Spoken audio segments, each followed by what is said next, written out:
All right, welcome to the show, guys. We got a great one for you today. So, in just a second, the Taliban is now openly beefing with the president. Trump, of course, threatened to reinvade Afghanistan, and the Taliban replied and basically said, fuck off.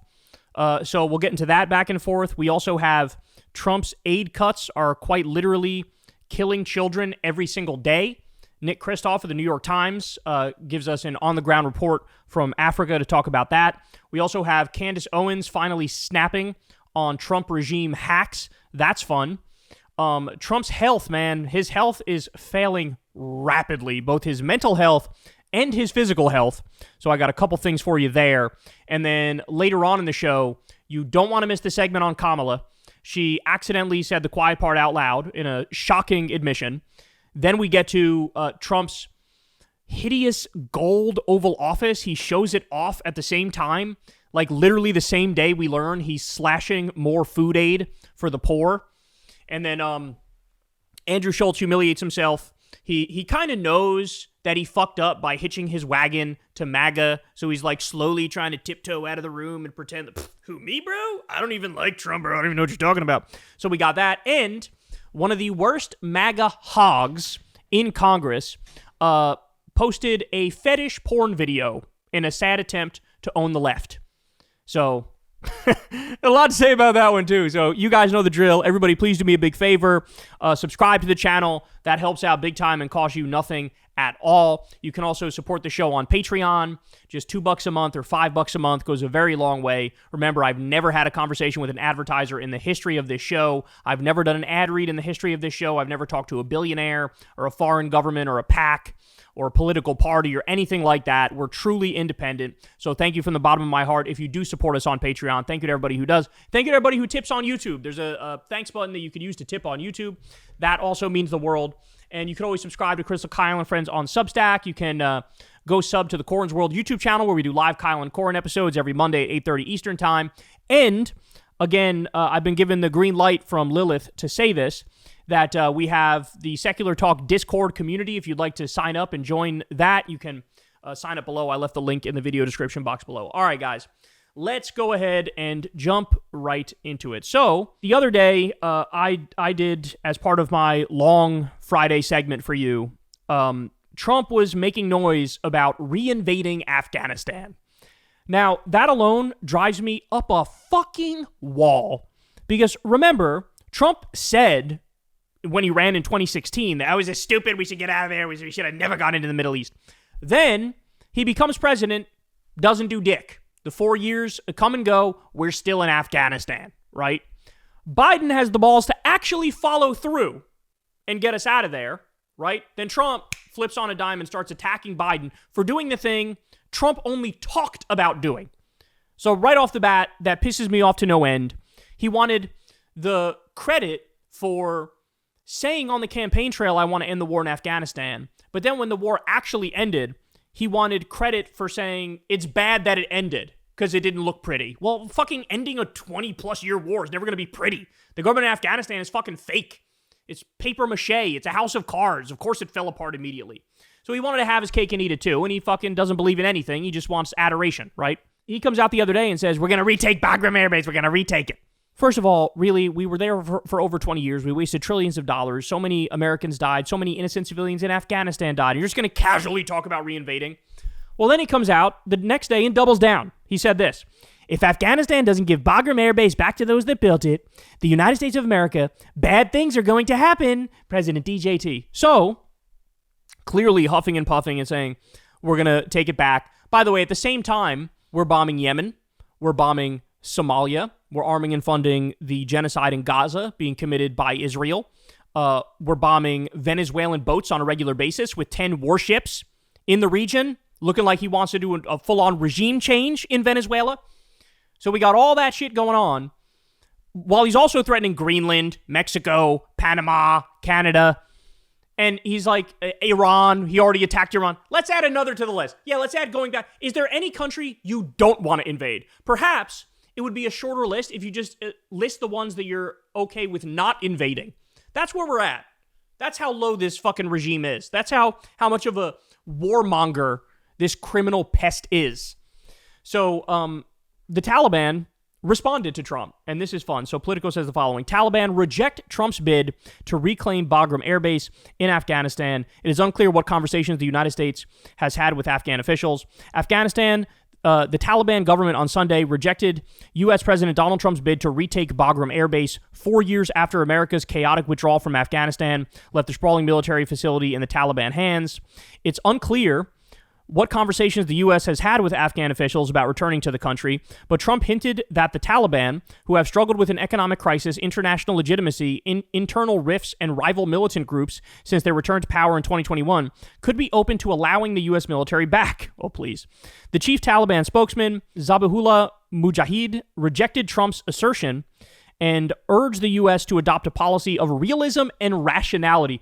You know you're cooked when the head of the fucking Taliban is like, hey man, you're not being realistic enough and you're not being rational enough.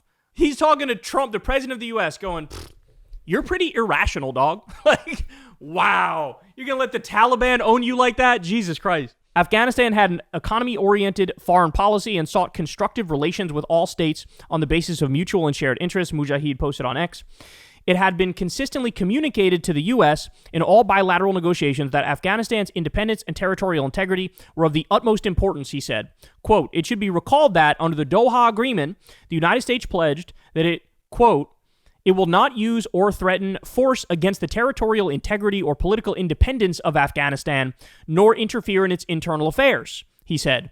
The U.S. needed to remain faithful to its commitments, he added. Damn. So not only is he saying you're being irrational, you're not being reasonable, then he goes on to list the agreement that the U.S. was in, saying, you guys are going to violate the agreement, bro? You're not good to your word, bro? All right. I guess nobody should take you seriously. I guess nobody should do business with you because, you know, you signed this and now you're about to go back on it. Mujahid did not reply to questions from the Associated Press about conversations with the Trump administration regarding Bagram and why Trump believed the U.S. could retake it.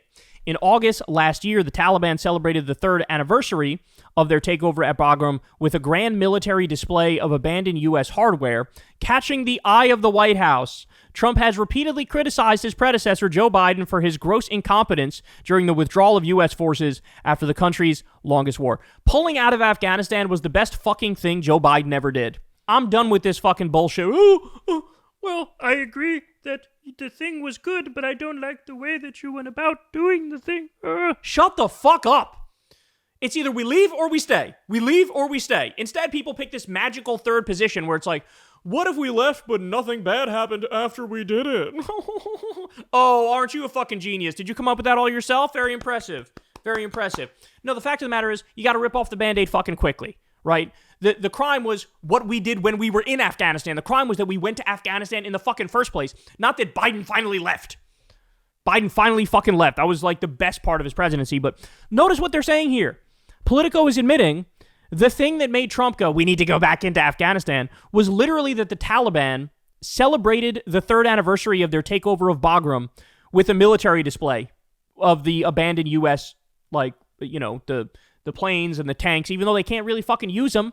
They don't have the know-how. They don't have the ability. Like, it's just really, like, kind of just sitting there, right? They may have mucked up some shit to do a parade or whatever, but they can't use them in battle. But Trump sees that. That's what triggered him.